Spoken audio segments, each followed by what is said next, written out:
Indian Constitution provides for 3 tiers of government. For example, the union government, the state government, and the local government. However, the 7th schedule of the Constitution assigns fiscal powers to the union and the state governments only. These powers have been enumerated in the union list and the state list of the Indian Constitution. Some of the fiscal powers are mentioned in the concurrent list, but none of the existing powers are given in this list. The taxes assigned to the center and to the states are given in Box 1. As seen from the taxes given in Box 1, the state list assigns both the direct and indirect taxes to the center as well as to the states. This module discusses only the direct taxes, for instance, the taxes levied on income and property and assigned to the states.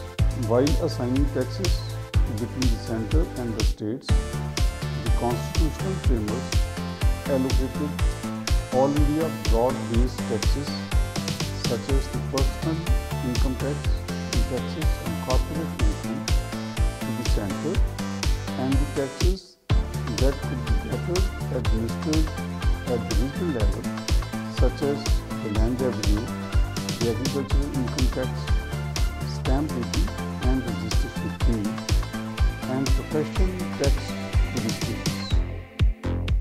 The share of the state's direct taxes is insignificant in the state's own tax revenue.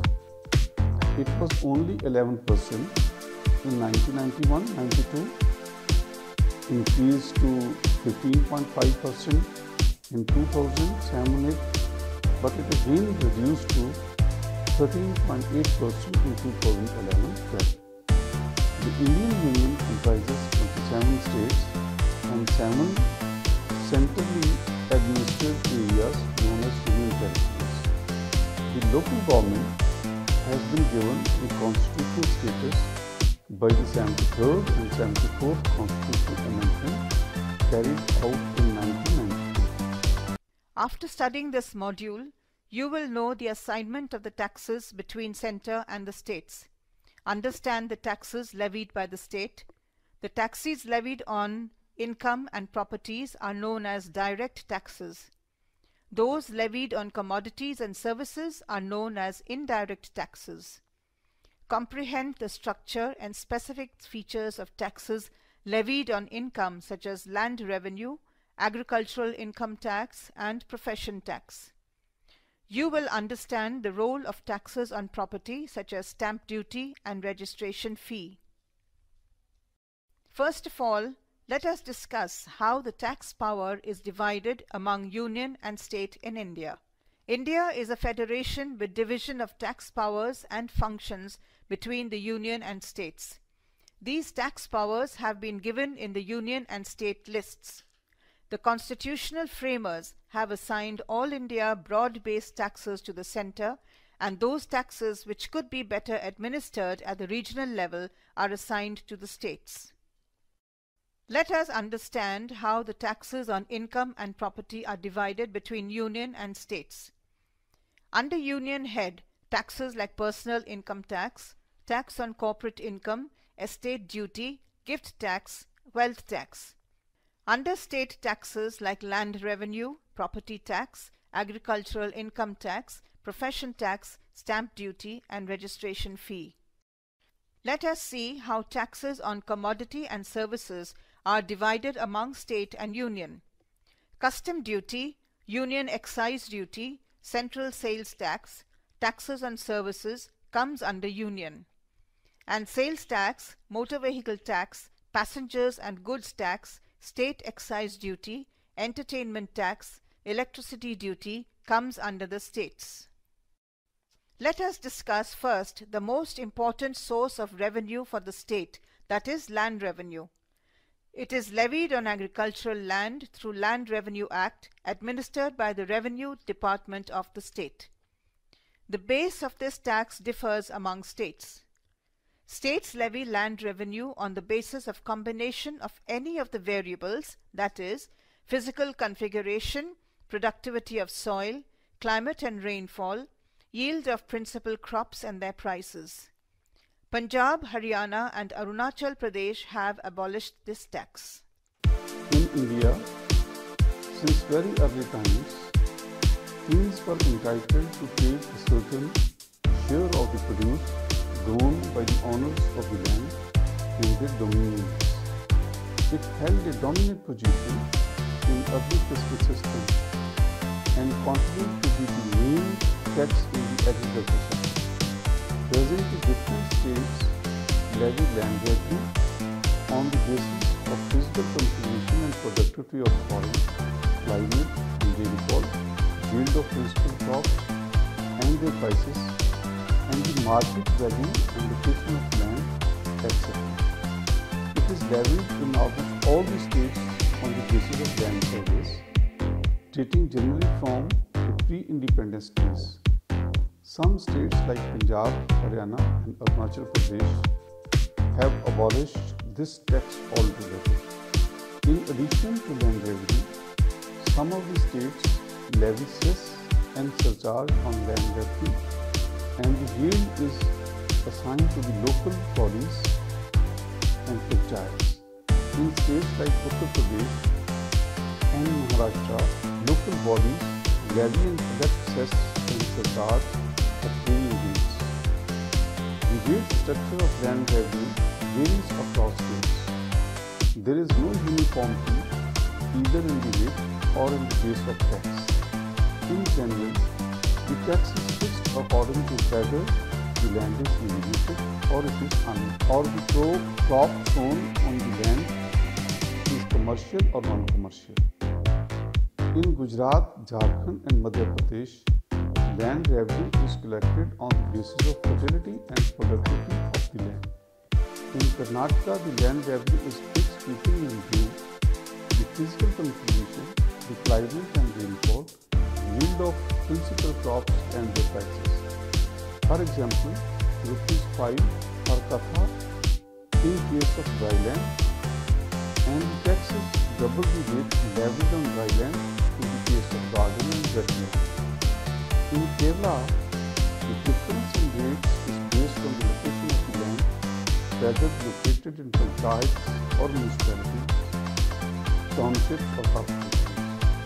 In Odisha, on non-agricultural land, the fixation of rent in urban and rural areas of the state is done with regard to the situation of the land, purpose for which it is used, communication and market facilities, and the market value of land.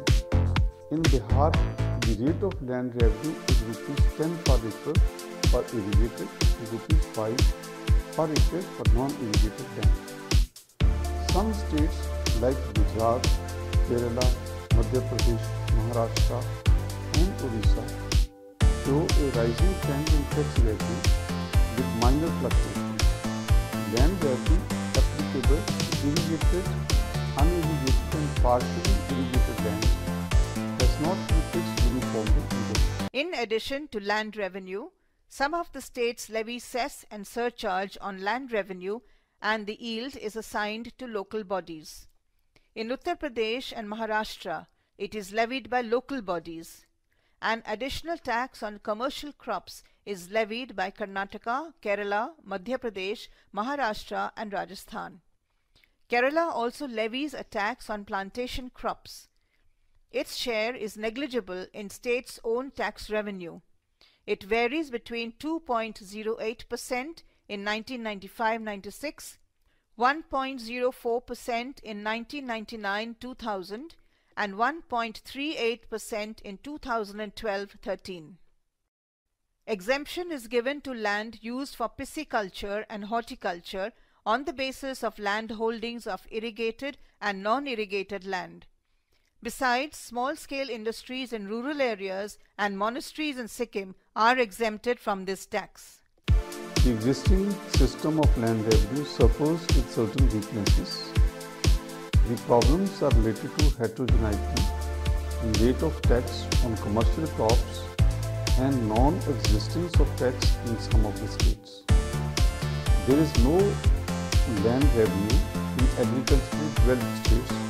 In fact, in general, the design of land revenue and general features remained unchanged as the result of land revenue has remained less buoyant. In view of the fact that the current system of taxing agriculture is inequitable and inefficient, it is recommended that the current system of land revenue be replaced by a system of agricultural holding tax as recommended by the Raj Committee to make this tax progressive.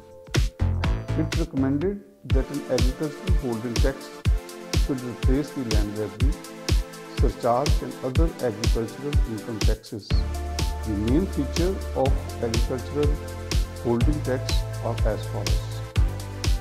AHT should be levied on an operational holding basis. To divide the agricultural lands into homogeneous groups of reflecting equal productivity, the country should be divided into large number of homogeneous districts and tracts. To the extent possible, each district or tract should have sufficient climatic homogeneity.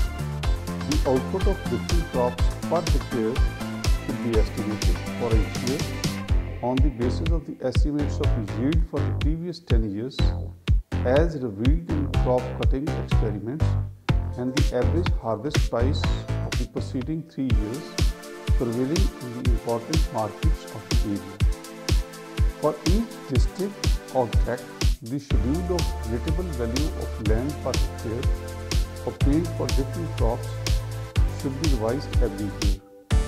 The chargeable value of an assessed land holding should be calculated from the schedule so prepared, taking into account the cost of crop that is to be deducted.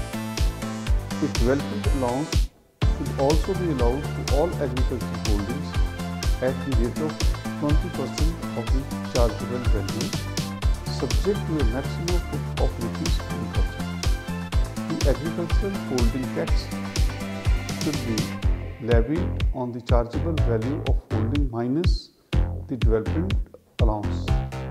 If the amount of chargeable value of a holding minus the development allowance is X thousand rupees, the agricultural holding tax should constitute X divided by 2% this amount. If in any year the average output of a crop in a district is less than half the average output of earlier 10 years, the rateable value of the crop should be taken as zero. Alternatively, land revenue should be supplemented by a crop-specific presumptive levy, but grounded by way of field surveys or crop yields. Such field surveys are time-consuming.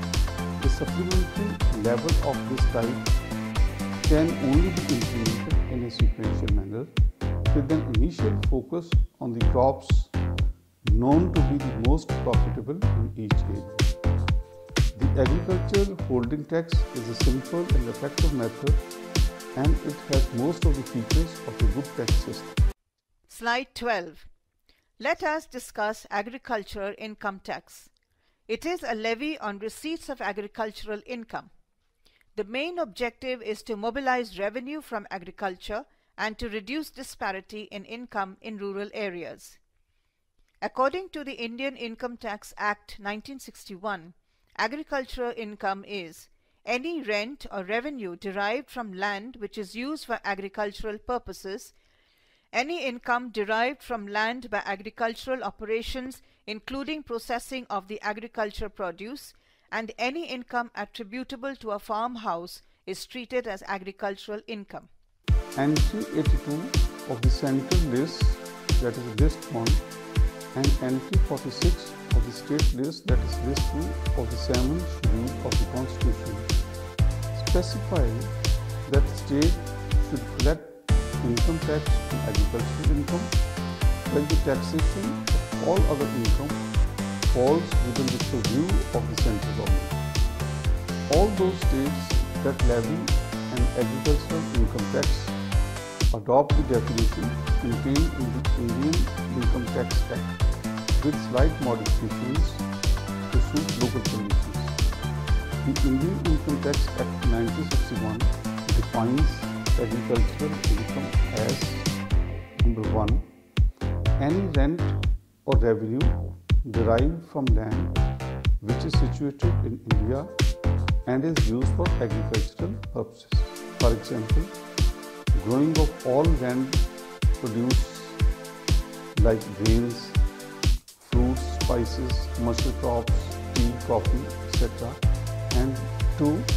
Any income derived from land by agricultural operations, including processing of the agricultural produce raised or received as rent in kind, so as to render it fit for the market or the sale of such produce, and any income attributable to a farmhouse is treated as agricultural income, provided such conditions are satisfied. Agricultural income was subject to taxation in India even when income tax was first levied in 1860.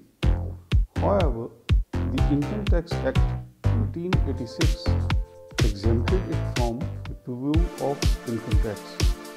This continued till the enactment of the Government of India Act 1935, which segregated agricultural and non-agricultural income for the first time, provided a separate provincial levy on agricultural income.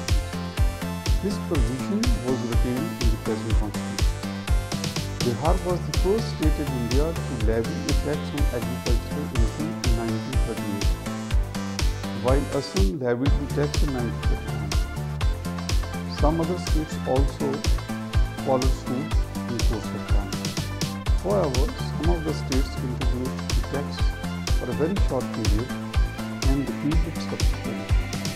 Presently, only 5 states of the Indian Union levy tax on agricultural income. These states are Assam, Karnataka, Kerala, West Bengal and Tripura. Almost all these states levy tax on plantation crops only.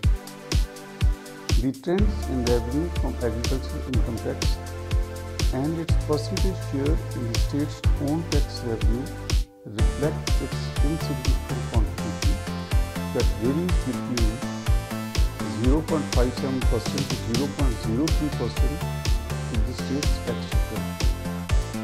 High exemption limits, large exclusions and lower tax rates make it an effective source of revenue. The rate of tax varies from state to state.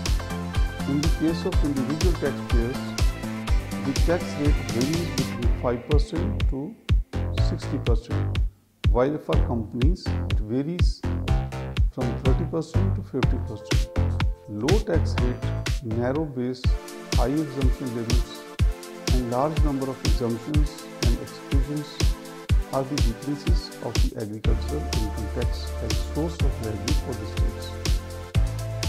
Lack of integration of agricultural income tax with personal income tax creates a loophole for evasion of tax on non-agricultural income, since part of one's non-agricultural income can be passed off as agricultural income. The agricultural sector of the economy, compared with the non-agricultural sector, has been undertaxed in the past and continues to be so in the present. If agricultural income tax is not levied by the states, it also leads to intersectoral inequity. Existing system of agricultural income tax suffers from certain weaknesses. The revenue contribution of existing agricultural income tax is quite insignificant. Only 5 states levy agricultural income tax, and that too on plantation crops only. In fact, a low tax base characterizes the agricultural income tax, as allied activities of agriculture are not taxed. Absence of agricultural income tax increases horizontal inequity. More importantly, this creates a large loophole for the evasion of tax on non-agricultural income, since part of one's non-agricultural income can be shown as agricultural income.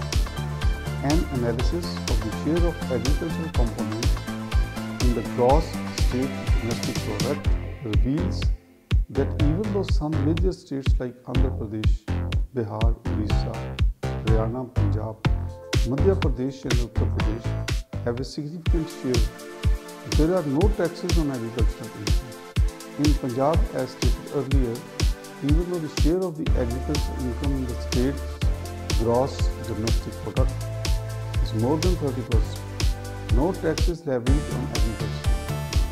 It is therefore recommended that the farmers of these states should be brought under the tax net, and this will increase the yield of agricultural income tax significantly. It is also notable that the contribution from agricultural income tax is negligible in the state's own tax revenue. The agricultural income tax suffers from low tax rate, narrow base, high exemption limits, and a large number of exemptions. Moreover, if agricultural income is not taxed by the states, it leads to intersectoral inequity. The objective of agricultural tax policy should be to ensure agricultural development and to make agriculture more efficient.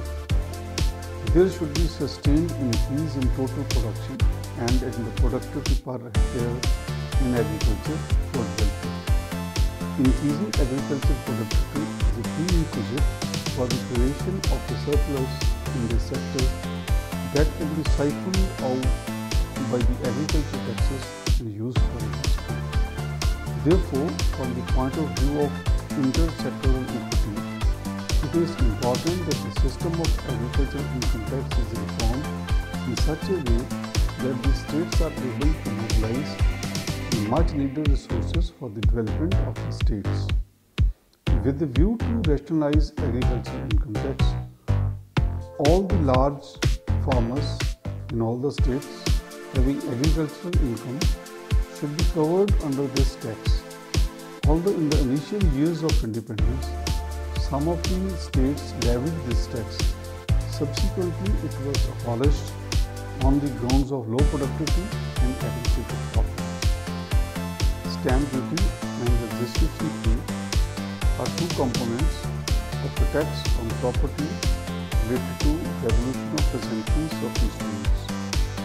These are important state taxes having a high annual growth rate of 16.8%. Stamp duty is levied on all the documents related to possessions. The power to levy stamp duty lies with the union government, but the revenue is collected and retained by the state. The central government is empowered to legislate the rate of stamp duty on most of the documents that are normally executed in the course of transactions in banking, industry, trade, commerce, including bills of exchange, checks, promissory notes, transfer of shares, bills of lending, letters of credit, debentures, insurance policies, etc.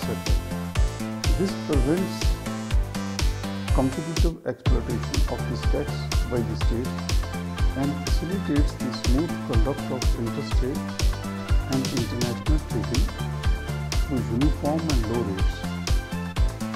States have the exclusive powers to fix rates of stamp duty for all other documents, for example, conveyance deed, gift, exchange, mortgage, lease, bond, award, settlement, trust, partition, etc.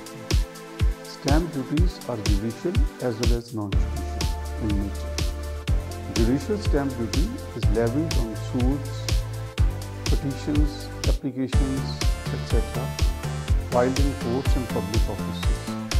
The objective of this duty is not only to cover a part of the administrative cost of justice, but also to control frivolous litigation. Non-judicial stamp duties, however, is levied on instruments used for commercial and business transactions. This is calibrated on the ability to pay principle. Under Article 268 of the India Constitution, the power to fix rate of stamp duty on some items lies with the union government. On other items, the rate fixed by the state. The tax is levied and collected by the states. Stamp duty is levied on all documents generally related to transactions or declarations. It is judicial as well as non-judicial. Judicial stamp duty is levied on suits, petitions, applications, etc. filed in courts and public offices. Non-judicial stamp duty is levied on instruments used for commercial and business transactions. Registration fee is paid when the documents or instruments are presented for registration in return for the safe custody and to have a legal base for the registered documents. It is essential for immovable property and optional for other financial instruments. Some states such as Madhya Pradesh, Bihar and Uttar Pradesh levy additional duties or surcharge on the basic stamp duty. Rates and the base of SD and RF are characterized by huge variations among the states. For SD and RF, the base of the tax is generally the value of the property transaction in the state. The share of SD and RF in states' own tax revenue has increased from 7.42% in 1991-92 to 11.55% in 2011-12. The Indian Stamp Act 1899 regulates the base and the rate structure of stamp duty. Schedule 1, under the jurisdiction of the Union Government and have an all India importance for trade and commerce, prescribes rates of tax applicable to all the states. These states are not authorized to change the rate of the tax given in this schedule. However, if any state considers it necessary to change the rates and duties on any item present in this schedule, President's assent has to be obtained for the law prescribing the new rates.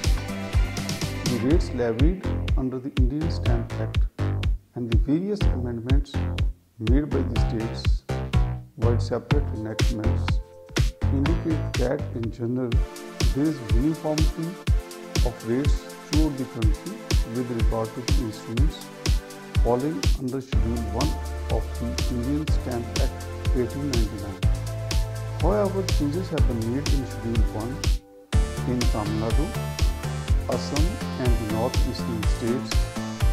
Gujarat, Maharashtra, Karnataka, Kerala and Rajasthan have enacted separate acts for the rates of stamp duty. Therefore, there exists a wide divergence in the rates of several instruments.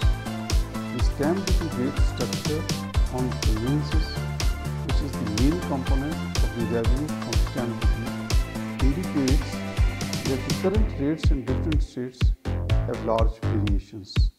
While Maharashtra, Haryana, Punjab differentiate between rural and urban areas with regard to the rates of duties on conveyances, the states of Karnataka, Madhya Pradesh and Punjab have special rates for certain sections. The rates of stamp duty are more or less uniform across the non-special category states. However, it varies widely across the special category states. In addition, some of the states levy additional duties or surcharges on the basic stamp duty. Madhya Pradesh, for example, levies additional duty of 1% on the value of property situated in a municipal and panchayat area, and a surcharge of 5% is levied on transfer of vacant agricultural land. Bihar and Uttar Pradesh also levy additional duty as well as a surcharge on conveyance and on some other documents. We can see how the stamp duty and registration fee collection has risen over the years. The share of SD and RF in states' own tax revenue has increased from 7.42% in 1991-92 to 11.55% in 2011-12. One of the important concessions applicable in the case of conveyance relate to the documents submitted by the owner. This concession is now given in many of the states to promote empowerment of women in the society. The document is registered as a proof of the authenticity of the document. However, it is optional. Generally, the parties prefer to do so to give legal validity to the document and to minimize cases of fraud, cheating and legal disputes. To register a document, a particular field is required to be paid. The rate structure of registration fees in different states indicate that there is no uniformity either in the structure or in the classification scheme. The rates of registration fee on instruments like the conveyance is 1% in Gujarat, Jharkhand, Karnataka, Maharashtra, Rajasthan, but in other states it ranges from 0.5% to 2%. The base for stamp duty and registration fee is generally the value of the property of provincials in the state. The rate as well as the base of stamp duty and registration fee are characterized by huge variations among the states. Some of the states levy additional duties or surcharges on the basic stamp duty. Variation in the rates of stamp duty and registration fee on many documents among the states has led to a diversion of economic activity and also loss of revenue to the states. Moreover, no scientific method of valuation in place.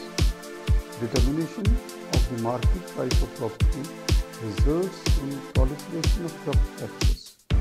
Reforms in structure of the stamp duty are need of the hour. Firstly, the rates and slabs of stamp duty should be reduced. Secondly, the system of e-stamping has proved to be superior to the normal system of stamp duty and could be usefully adopted by all the states. Let's discuss profession tax. It is a tax on profession, trades, callings and employment. States are empowered to levy this tax. 17 states levy profession tax. This tax is levied both on salary earners and on self-employed persons, including covering all professionals such as doctors, lawyers, etc. The tax rate is generally specific with several slabs and ranges from 720 rupees to 2,500 rupees per annum. Maximum ceiling is imposed by the Constitution. The table shows us the trends in revenue from taxes on income and property, how the tax from agricultural income and land revenue has increased and decreased respectively over the years. We can also notice that these revenues as a percentage of total state revenues have decreased. The figures within parentheses indicate the percentage shares of the respective taxes in the state's own tax revenue. In this graph, we can see that the trends in revenue from AIT and its percentage share in the state's own tax revenue reflect its insignificant contribution that varies between 0.57% and 0.03% to the state exchequer as shown in the previous table. High exemption limits, large exclusions and lower tax rates make it an ineffective source of revenue. Let us now summarize what we have learnt in this module. The Indian Constitution has provided for 3 tiers of government, namely the Union Government, the State Government and the Local Government. Broadly, taxes can be classified in 2 categories. 1. Taxes on income and property, that is direct taxes, and 2. Taxes on goods and services known as indirect taxes. The constitutional framers allocated all India broad-based taxes such as personal income tax and taxes on corporate income to the centre.